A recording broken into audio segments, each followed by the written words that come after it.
नमस्कार। हठ योग पे हम बात कर रहे थे। हठ योग की जो भूमिकाएं हैं, किस किस तरीके से जो हठ योग का क्या अर्थ है, इस पे हम पहले बात कर चुके हैं। आज के वीडियो में जो है हठ योग का एक जो सबसे मूल ग्रंथ है, हठ प्रदीपिका या हठ योग प्रदीपिका,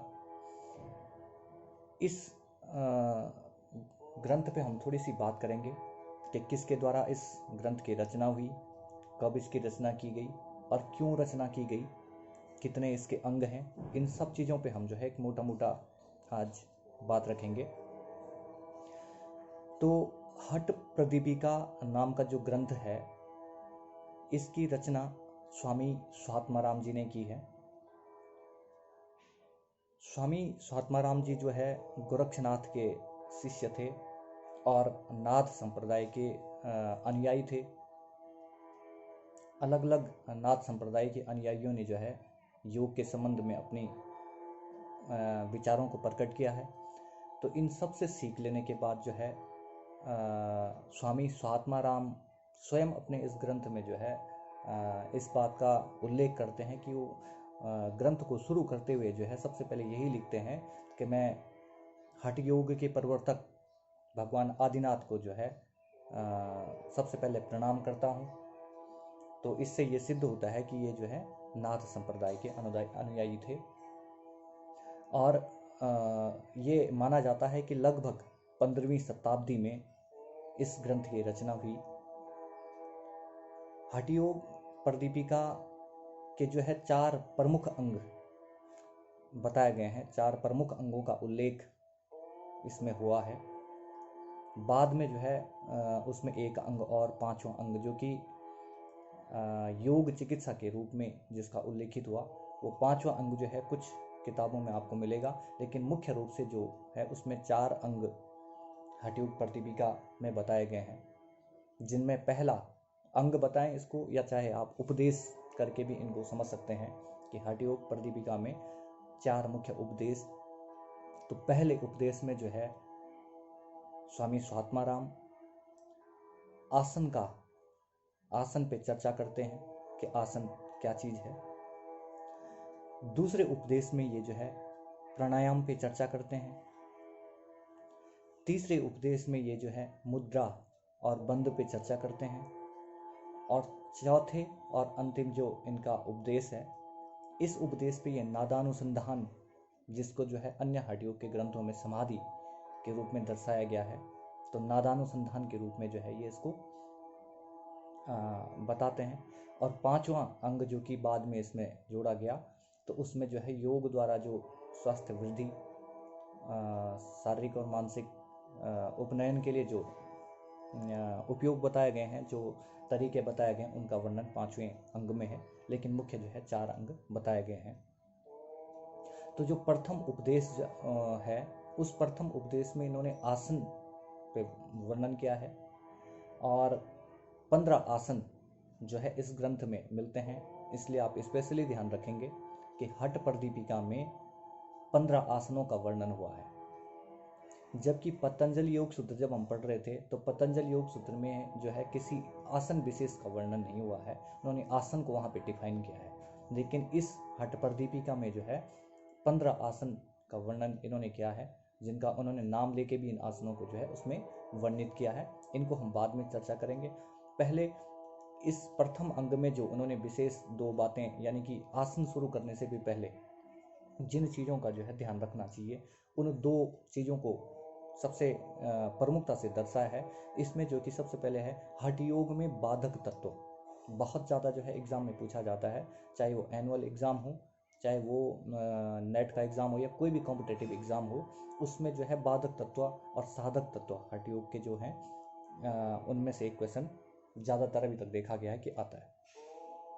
तो हठ योग के जो बाधक तत्व, उन्होंने कहा कि कौन कौन से ऐसे तत्व हैं जो हठ योग या योग मार्ग में बाधा उत्पन्न करते हैं। तो उसमें वो बताते हैं कि अत्याहार, प्रायश्चित्य, प्रजल्प, नियमाग्रह, जनसंदिश्च, लौल्यम, सठ, वियोग, विनश्यते। ये जो 6 चीज़ें इन्होंने बताई हैं, उनमें सबसे पहला बताया अत्याहार। अत्याहार यानी कि अत्यधिक आहार करना। अगर आपने बहुत ज़्यादा भोजन कर लिया है तो उसके बाद आपके शरीर में जो है आलस्य की उत्पत्ति होती है, जिसके कारण जो है या आपके शरीर में बहुत ज़्यादा फैट उत्पन्न होने लगता है, जिसके कारण जो है आप योग मार्ग में आगे नहीं बढ़ सकते। तो पहला जो ये बताते हैं अत्याहार को कम करना चाहिए, बहुत ज़्यादा भोजन नहीं लेना चाहिए। अगर बहुत ज़्यादा भोजन आप लेते हैं तो वो योग मार्ग में बाधा उत्पन्न करता है। उसके बाद दूसरा जो अंग है अत्याहार प्रशस्य, यानी अति प्रयास। कई बार क्या होता है कि नया नया जो अभ्यासी होता है वो शुरुआत में इतना प्रयास करता है कि अगले दिन या कुछ समय के बाद उसके शरीर में इतनी क्षमता नहीं बचती है। तो इसलिए उन्होंने अति प्रयास से भी जो है बचने के लिए कहा है, क्योंकि जब आप अति प्रयास करते हैं तो उसमें आपका शरीर जो है बहुत जल्दी जो है बोल जाता है, जिसके कारण आप योग मार्ग में आगे नहीं बढ़ सकते। इसलिए सतत प्रयास इसमें बताया गया कि आप जो है धीरे धीरे योग के किसी भी ग्रंथ में आकर आप पढ़ेंगे कि प्रयास किस तरीके का करना चाहिए, तो सतत और निरंतर और स्लो प्रयास करने की बात कही गई है। बहुत ज़्यादा एक ही दिन में बहुत ज़्यादा करने का नहीं है। इसलिए जो है अत्याहार प्रायश्य, यानी कि बहुत ज़्यादा प्रयास को भी इन्होंने अवॉइड करने के लिए बोला है। अत्याहार प्रायश्य प्रजल्पो, प्रजल्प शब्द का मतलब होता है अत्यधिक बोलना। कुछ लोग क्या है कि करते कम और बोलते ज़्यादा हैं, कि हमने आज ये किया, हम ये करने वाले, हम इतना सीख चुके हैं, इतना ही करने वाले हैं। तो ये जो चीज़ है ये भी योग मार्ग में बाधा उत्पन्न करती है। तो अत्यधिक बोलने को भी जो है वो बोलते हैं कि इसको भी अवॉइड करना चाहिए। तो अत्याहार प्रायश्य प्रजल्प नियमाग्रह। कुछ लोग क्या करते हैं कि बहुत ज़्यादा और नियमों का पालन, कि सुबह 4 बजे उठना है, उसके बाद ये करना है, उसके बाद वो करना है। ज़्यादा से ज़्यादा संकल्प आपको पूरे करने चाहिए, लेकिन बहुत ज़्यादा नियमबद्ध तरीके से अगर आप कोई कुछ करते हैं और आपका शरीर आपका साथ नहीं छोड़ा है, प्रथम जो अभ्यासी होते हैं, जो शुरुआत में जो अभ्यास को शुरू करते हैं, उन लोगों के साथ ऐसी ज़्यादातर समस्या देखी जाती है कि वो लोग बहुत ज़्यादा नियमबद्ध हो जाते हैं, और नियमबद्ध होने के कारण जो है उनका कई बार कोई बीमारी या कोई समस्या उनके शरीर में आ जाती है, जिसके कारण वो योग मार्ग में आगे नहीं बढ़ पाते हैं। तो बहुत ज़्यादा नियमबद्ध होने के लिए भी ये बोलते हैं कि इतना नहीं होना चाहिए, ज़्यादा से ज़्यादा नियमों का पालन करना चाहिए, लेकिन अपने शरीर, मन और अपने संसाधनों के को देखते हुए जो है आप अपने नियमों को प्रतिबद्ध करें और उनका पालन करें। तो नियमाग्रह। और एक जो ये बताते हैं जनसंघर्ष, बहुत ज़्यादा जो जनसंघ है, बहुत ज़्यादा जो दोस्ती यारी है, ये भी योग मार्ग में बाधा उत्पन्न करती है। इसलिए जनसंघ को जो है त्यागने की बात ये कहते हैं। जनसंघ का मतलब होता है कि अगर मैं अभी योग पे चर्चा करने जा रहा हूँ, अगर मेरे बहुत सारे दोस्त होंगे तो कभी कोई टपक जाएगा, कभी कोई दरवाज़ा बजाएगा, कभी कोई बेल, कभी कोई कॉल करेगा।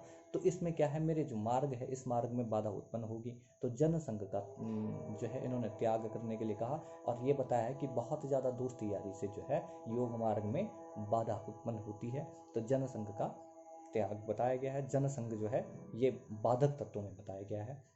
और एक इन्होंने बताया है लौल्य। लौल्य का मतलब होता है चंचल वृत्ति, चंचल प्रवृत्ति। कुछ लोग बहुत चंचल प्रवृत्ति के होते हैं, जो कि एक चीज़ पे फोकस न करके कभी इधर कभी उधर, कभी इधर कभी उधर, इस तरह की जो प्रवृत्ति है ये भी योग मार्ग में जो है बाधा उत्पन्न करती है। तो ये जो छह चीज़ें बताई गई हैं, अत्याहार, प्रायश्चित, प्रजल्प, नियमाग्रह, लौल्य, ये जो 6 अंग इन्होंने बताए हैं, 6 चीज़ें जो बताई हैं, इन्होंने कहा कि ये हमेशा जो है योग मार्ग में बाधा उत्पन्न करती हैं, इसलिए इनसे हमेशा बचना चाहिए जो वास्तव में योग साधना करना चाहते हैं। और इसके बाद जो है अब वो बताते हैं 6 साधक तत्व बताते हैं कि कौन कौन से ऐसे साधक तत्व हैं जिनसे जो है योग मार्ग में आपको आसानी उपलब्ध होगी और आप लगातार उसमें जो है आगे बढ़ पाएंगे। तो उसमें ये बताते हैं उत्साह, साहस, धैर्य, तत्वज्ञानस्य निश्चयात्, जनसंगस्य परित्यागतः, सट वियोग प्रसिद्धते। तो ये जो 6 चीज़ें और बताई हैं इन्होंने, इनमें सबसे पहला आता है उत्साह। आप जो भी कार्य कर रहे हो, यहाँ पर तो ये योग मार्ग में प्रवृत्त होने की बात कर रहे हैं कि अगर आप योग में जाना चाहते हैं या योग करना चाहते हैं तो उसके लिए आपके मन में उत्साह होना बहुत ज़रूरी है। उत्साह सबसे पहला ये बताते हैं। दूसरा ये बताते हैं साहस।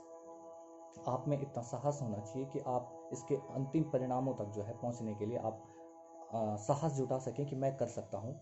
अगर आपके अंदर ये भावना है कि मैं कर लूँगा, तो ये भी जो है आपको योग मार्ग में आगे बढ़ने में सहायक होगा। तो सबसे पहले हो गया उत्साह, दूसरा हो गया साहस, तीसरा हो गया धैर्य। धैर्य हर जगह, चाहे आप योग में हो, चाहे आप कहीं किसी और प्रयास में हो, किसी एग्ज़ाम के प्रिपरेशन में हो, या किसी जॉब में हो, या किसी भी तरीके से जो है आप में धैर्य जो है ये मनुष्य का आभूषण है। तो धैर्य बनाए रखना कि अगर आप योग मार्ग में प्रवृत्त हैं, आपको कई बार रिजल्ट जल्दी नहीं मिल रहे हैं, तो आप में धैर्य होना अति आवश्यक है। धैर्य के साथ आप जो है कोई भी प्रयास करते जाइए, धीरे धीरे आपको उसमें जो सफलता मिलनी शुरू होगी। तो धैर्य हो गया। तत्व ज्ञान बता रहे हैं। तत्व ज्ञान का मतलब, योग की भाषा में तत्व ज्ञान का मतलब आत्मज्ञान से है, उस सूक्ष्म ज्ञान से है जो योग का अंतिम उद्देश्य है। तो तत्व ज्ञान यानी कि आपको हमेशा एक आभास अपने आसपास होना चाहिए कि कोई एक सुपीरियर पावर है जो आपको संचालित करती है, जिस संपूर्ण सृष्टि को जो संचालित करती है। तो उस तत्व ज्ञान का ज्ञान आपको जो है उसका आभास आपको हमेशा होना चाहिए, चाहे आप योग मार्ग में हो या फिर आप किसी भी मार्ग में स्ट्रगल कर रहे हो। अगर आप किसी भी मार्ग में संघर्ष कर रहे हो तो आपको जो है उस अदृश्य शक्ति, उस परम चेतना का आभास हमेशा अपने दिल दिमाग में रखना चाहिए, चाहे अच्छा समय हो बुरा समय हो। लेकिन यहाँ पर ये योग मार्ग की बात कर रहे हैं, तो योग मार्ग में जो है तत्व ज्ञान आपको यानी आत्मज्ञान और का जो है आभास आपको हमेशा रखना चाहिए। इसके बाद ये जो है निश्चयात, अगला शब्द बता रहे हैं निश्चयात, यानी कि आप में निश्चय करने की क्षमता होनी चाहिए, आप में कोई डाउट नहीं होना चाहिए। आपने एक बार निश्चय कर लिया है कि योग मार्ग में हमें प्रवृत्त होना है, तो उसमें कई प्रकार के भौतिक सुखों का अगर आपको त्याग भी करना पड़ता है तो आप उसके लिए तैयार रहें, क्योंकि आप एक बार निश्चय कर चुके हैं कि मुझे अब इस ही मार्ग में आगे बढ़ना है। तो निश्चयात। और अगला ये बता रहे हैं जन संघस्य परित्यागतः, यानी कि जन संघ का परित्याग, अत्यधिक जो दोस्ती आपकी आज तक थी उसको धीरे धीरे कम करके और अपने मार्ग में आगे प्रवृत्त होने के लिए। तो ये बताते हैं कि सर्टिफिकेट योग प्रसिद्ध थे। तो इस तरीके के जो इन 6 चीज़ों को हमेशा धारण करता है वो योग मार्ग में आगे बढ़ता है, ऐसा स्वात्मा राम जी कहते हैं। तो प्रथम जो उपदेश है, प्रथम उपदेश, उसमें मुख्य रूप से जो है आसन का वर्णन उन्होंने किया है। आसन जो है 15 आसन उन्होंने बताए हैं।